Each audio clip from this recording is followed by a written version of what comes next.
Assalamualaikum warahmatullahi wabarakatuh. Adik-adik, kita ketemu lagi. Saat ini kita akan melanjutkan materi KD2, yaitu materi listrik statis. Namun sebelumnya akan saya sampaikan bahwa saat ini adik-adik, pada masa pandemi ini pemerintah telah mengeluarkan kurikulum baru yang dikenal dengan kurikulum darurat. Dan untuk SMA 2 sudah disepakati kita menggunakan kurikulum darurat ini, yang mana pada kurikulum ini dilakukan penyederhanaan KD yang semula KD-nya 10, yaitu pada kurikulum ke-13 KD-nya 10, sekarang disederhanakan menjadi 7 saja. Untuk semester 5 nanti yang akan kita bicarakan, kita pelajari adalah yang pertama listrik arus arah, kita pelajari. Kemudian yang kedua nanti listrik statis, dan yang ketiga induksi magnetik, yang keempat induksi elektromagnetik. Kemudian pada semester 6 nanti akan kita pelajari yang kelima, KD kelima, yaitu rangkaian arus bolak-balik atau arus AC, alternating current. Kemudian KD ke-6 yaitu gelombang elektromagnetik, dan KD7 adalah fisika atom atau fisika inti. Berikutnya adik-adik, kita langsung masuk pada listrik statis. Sebenarnya materi listrik statis ini itu sudah dipelajari di SMP.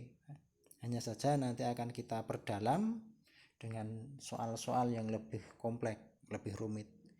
Materi yang akan kita pelajari pada listrik statis nanti adalah yang pertama, subnya adalah muatan listrik, kemudian gaya kolom, kemudian kuat medan listrik, kemudian nanti ada potensial listrik, energi potensial, dan yang terakhir nanti kapasitor.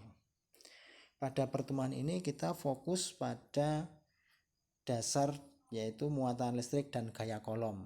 Jadi pada pertemuan ini kita hanya akan membicarakan muatan listrik dan gaya kolom, dan itu saja. Nanti soalnya yang sederhana, yang soal yang lebih kompleks akan kita bicarakan pada pertemuan berikutnya. Yang pertama yaitu benda bermuatan listrik. Adik-adik, pada dasarnya benda-benda di alam itu bermuatan netral, artinya jumlah proton dan jumlah elektronnya sama. Karena suatu hal, maka benda dapat kehilangan elektron atau elektronnya dapat lepas. Kalau elektronnya lepas atau pergi, maka benda itu bermuatan positif. Jadi benda yang kehilangan elektron bermuatan positif.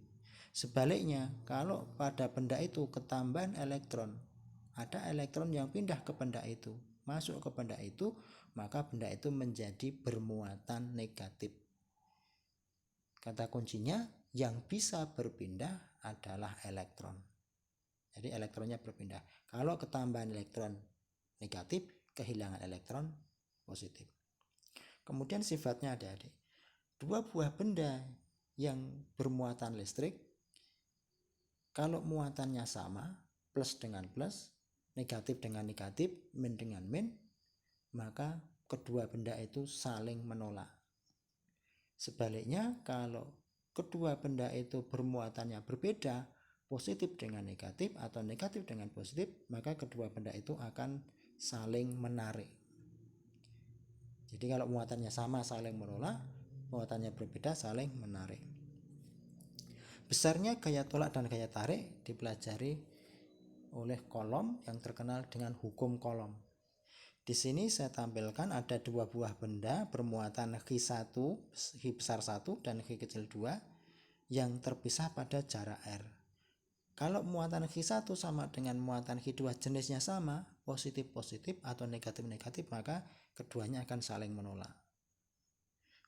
Kalau nanti muatannya berbeda, jenisnya H1 positif, H2 negatif, atau H1 positif, H2 negatif, maka dua benda itu akan saling menarik.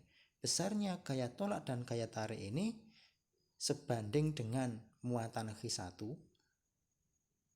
sebanding dengan muatan H2 dan berbanding terbalik dengan kuadrat jaraknya. Kalau Q1-nya besar, gaya tariknya atau tolaknya besar. Q2-nya besar, gaya tolaknya atau tariknya juga besar. Kalau R-nya besar, jaraknya jauh, maka gayanya malah kecil. Dirumuskan dengan rumus F sama dengan K Q1 Q2 per R kuadrat. K ini adalah konstanta yang besarnya tergantung dari sifat kelistrikan dan kemagnetan medium yang digunakan. Medium di antara kedua benda itu.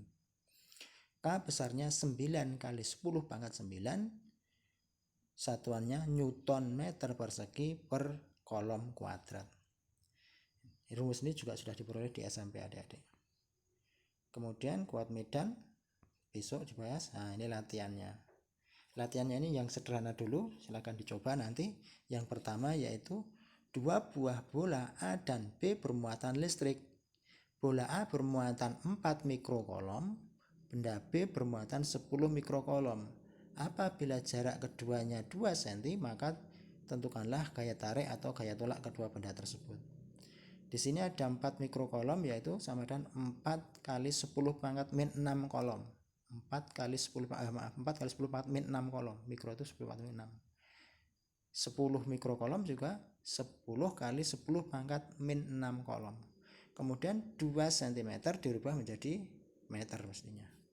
Kemudian nomor 2, 2 buah bola A dan B bermuatan listrik dan terpisah sejauh 2 cm.